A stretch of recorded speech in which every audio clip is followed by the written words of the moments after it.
How the Rhinoceros Got His Skin by Rudyard Kipling. From Just So Stories. LibriVox Coffee Break Collection, Number 8. Once upon a time, on an uninhabited island on the shores of the Red Sea, there lived a Parsee, from whose hat the rays of the sun were reflected in more than oriental splendor. And the Parsee lived by the Red Sea with nothing but his hat and his knife and a cooking stove of the kind that you must particularly never touch. And one day he took flour and water and currants and plums and sugar and things and made himself one cake, which was 2 feet across and 3 feet thick. It was indeed a superior comestible. That's magic. And he put it on stove because he was allowed to cook on the stove, and he baked it till it was all done brown and smelt most sentimental.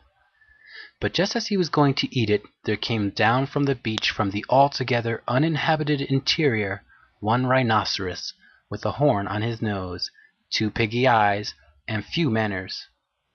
In those days the rhinoceros's skin fitted him quite tight. There were no wrinkles in it anywhere. He looked exactly like a Noah's Ark rhinoceros, but of course much bigger. All the same, he had no manners then, and he has no manners now, and he never will have any manners. He said, "How?" and the Parsee left that cake and climbed to the top of a palm tree with nothing on but his hat, from which the rays of the sun were always reflected in more than oriental splendor.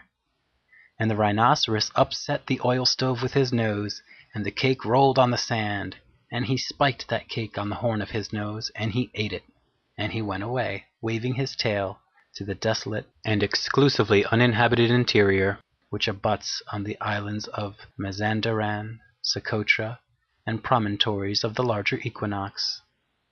Then the Parsee came down from his palm tree, and put the stove on its legs, and recited the following sloka, which, as you have not heard, I will now proceed to relate.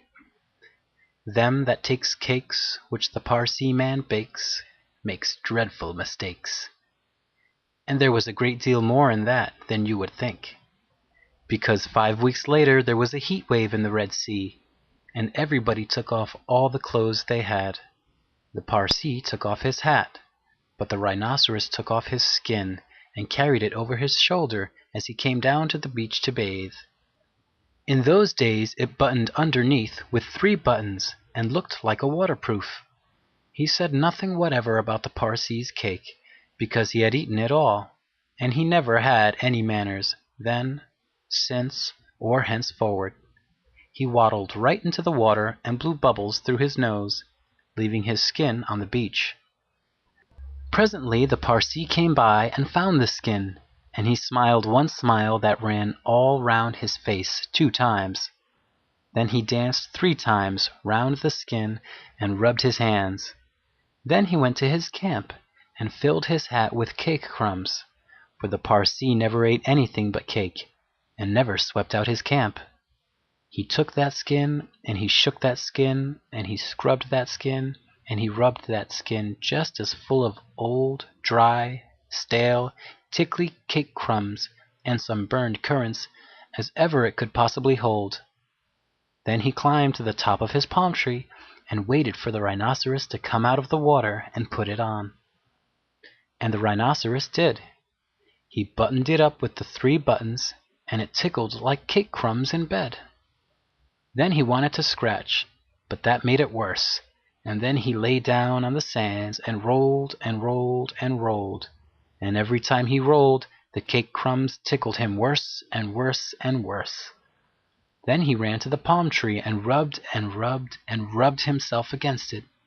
He rubbed so much and so hard that he rubbed his skin into a great fold over his shoulders, and another fold underneath where the buttons used to be, but he rubbed the buttons off.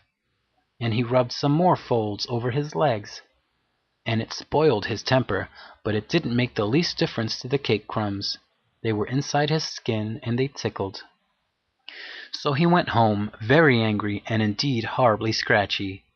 And from that day to this, every rhinoceros has great folds in his skin and a very bad temper, all on account of the cake crumbs inside. But the Parsee came down from his palm tree wearing his hat, from which the rays of the sun were reflected in more than oriental splendor, packed up his cooking stove, and went away in the direction of Orotavo, Amygdala, the upland meadows of Anantarivo, and the marshes of Sonaput. This uninhabited island is off Cape Guardafui, by the beaches of Socotra and the pink Arabian Sea, but it's hot, too hot from Suez, for the likes of you and me, ever to go in a P&O and call on the cake Parsee. End of How the Rhinoceros Got His Skin by Rudyard Kipling. Read by Daniel Sanchez.